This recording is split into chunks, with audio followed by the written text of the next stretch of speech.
کسی نے کہا کہ سوشل میڈیا پر مذہبی یا سیاسی طور پر جھوٹی افواہ پھیلانا جس سے انتشار پھیلے، اس کا کیا حکم ہے؟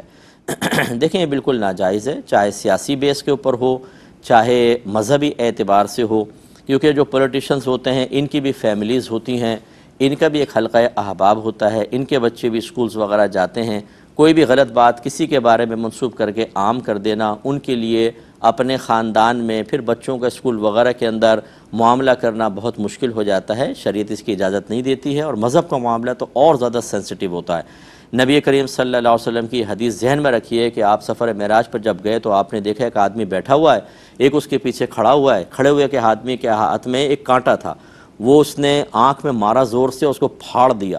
پھر ناک میں مارا اور پھاڑ دیا، پھر منہ میں مارا اور اس کو پھاڑتا ہوا پیچھے لے گیا، پھر اس طرف اس نے یہ عمل کیا، اتنے میں یہ صحیح ہو گیا، پھر اس طرح بار بار ایسا وہ کرتا رہا۔ تو میں نے پوچھا کہ اس شخص کو یہ عذاب کیوں ہو رہا ہے، تو مجھے بتایا گیا، جس کی ایک وجہ یہ بتائی کہ یہ صبح اپنے گھر سے نکلتا تھا اور جھوٹی بات کہتا تھا اور وہ آفاق میں پھیل جایا کرتی تھی۔ تو میں نے جب اس حدیث کو پڑھا تو میرے ذہن میں ایسی آیا کہ یہ وہ شخص ہوگا جو شاید اس صدی ہجری کا ہی ہوگا، کیونکہ پہلے دور میں تو اتنی تیزی سے بات نہیں پھیلتی تھی۔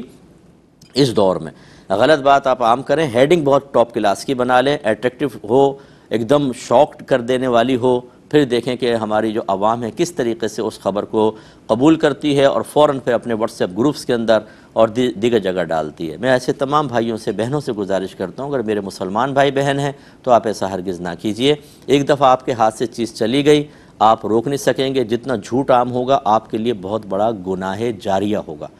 اتنا بڑا گناہ جاریہ۔ اور پھر یہ حقوق العباد کا مسئلہ ہے، کسی کی عزت خراب کر دینا، کسی پہ جھوٹا الزام لگا دینا،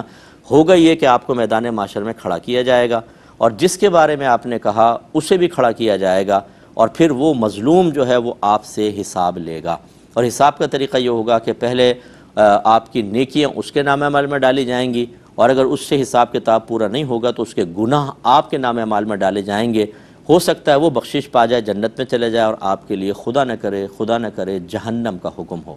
اور جب اتنی دیدہ دلیری کے ساتھ ایک کے بارے میں نہیں لاکھوں کے بارے میں ہم کر رہے ہوں، اور پھر نیکی ہمارے نام اعمال میں کچھ بھی نہ ہو، جو مقبول نیکیاں ہیں وہ تو بہت ہی شاید ہم کم کرتے ہیں، کیونکہ ہمیں علوم دینیہ کا علم نہیں ہوتا، ناقص سے نیکیاں ہوتی ہیں، اور پھر اتنی جرأت اور دلیری کے ساتھ ڈے آف ججمنٹ کو بھلا کر انسان صرف دنیا کے لیے ایسی حرکتیں کرے، یہ قطعاً غیر مناسب ہے، اس لیے بہت ہی احتیاط کیجیے۔